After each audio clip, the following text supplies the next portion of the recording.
All right, Battletech enthusiasts, I'm working my way here through some hobby, working my way through some mailbag with some questions, a couple of new Battletech players to my channel, hoping to push out some ideas, give you some tactica to kind of find that vision, find that voice, find your Battletech playstyle. And one of the questions, the timing was really interesting because I'm working on a new Battletech project here. I'm working on some Hex city terrain from Death Ray Designs. I'm essentially trying to put together a Battletech experience in a box. And I'm back on track with the project because we've had crazy cold weather here. In New York for the past 3 weeks. It's been so cold. I haven't been able to prime anything at all. Kind of that base prep work I haven't been able to do. Slight break in the temperature, so was able to prime some more Hex City stuff. We're going to be moving on that, and I wanted to get my mechs primed. So I want to get them set, based, glued, so I can go out and hit them tomorrow before another cold spell hits us for a couple of weeks. And leading into that, the question was, Fritz, why are Battletech miniatures based on Hex bases? Because I noticed in some of your Tactica, you've got some clan stuff on round bases. What's the difference between the two? So jumping in on that, the idea behind basing your miniatures, basing your mechs, obviously the primary thing is to give them stability.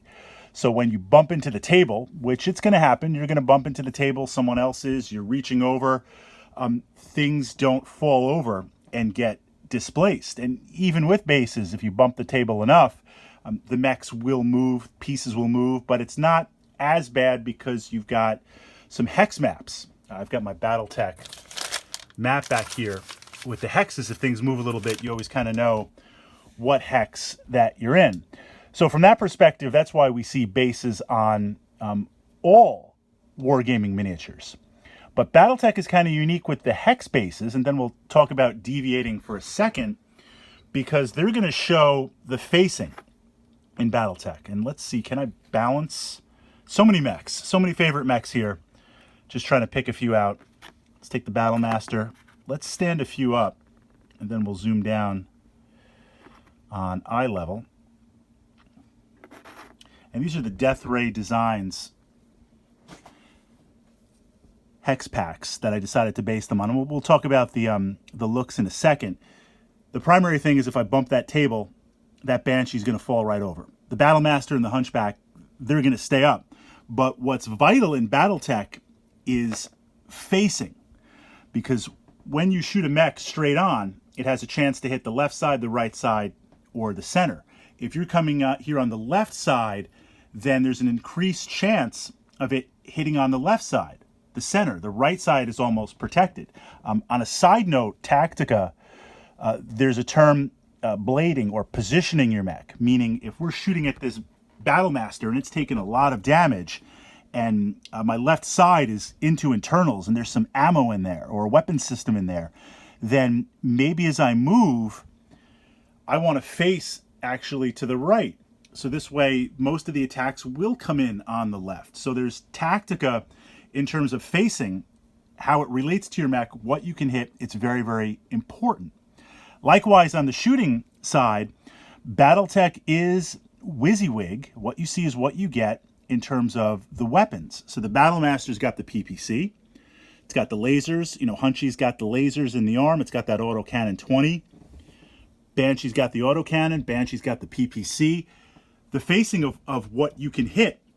So this right arm is going to be out of an arc over on this side, because the mech, unless it twists its torso, which happens in a specific phase of the game, it's not going to be able to reach. It's not going to be able to shoot. Likewise, the Battlemaster has weapons in the back, so the arc kind of pushes out that way. Knowing the facing, literally with the bases, is very important. So on a tactical level, it takes away the guesswork that you see in some other wargaming systems, like, okay, is it on the left side? Is it on the right side? The basing is also important because the simulation of the movement regarding mechs, to keep that fair. So every mech has the ability to walk, to run. Some of them have jump jets to jump. Movement points. When you advance a hex, it costs a movement point. But turning is also important, and you want to make sure that you're spending the appropriate amount of movement points to turn forward, to walk backwards, to face.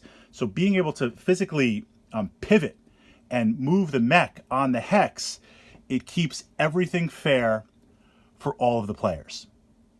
So Fritz, why did you base those clan mechs on round bases? I play a lot of Battletech games on hex maps. It makes it very, very quick to play, very, very fast, very, very potent.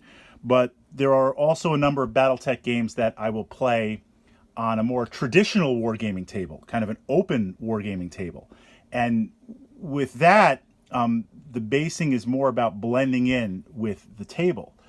So I don't have, and we're moving with a ruler to measure as opposed to hexes, so it's not quite as important to know that starting and finishing point.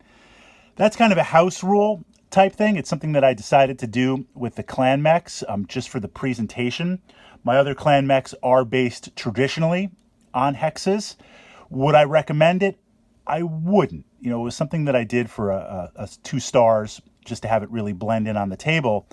Playing with hexes is the way to go, and that's what I would recommend, and that's what I would stick with, just so everything is uniform, there's no guesswork, and it's fair to both you and your opponent in terms of measuring, in terms of movement, in terms of positioning and pivoting.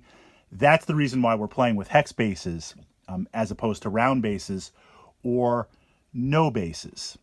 If you were playing with no bases, you could have those mechs in the hex itself, but then it becomes a question of facing, or more importantly, when someone bumps into the table, what happens to your machine?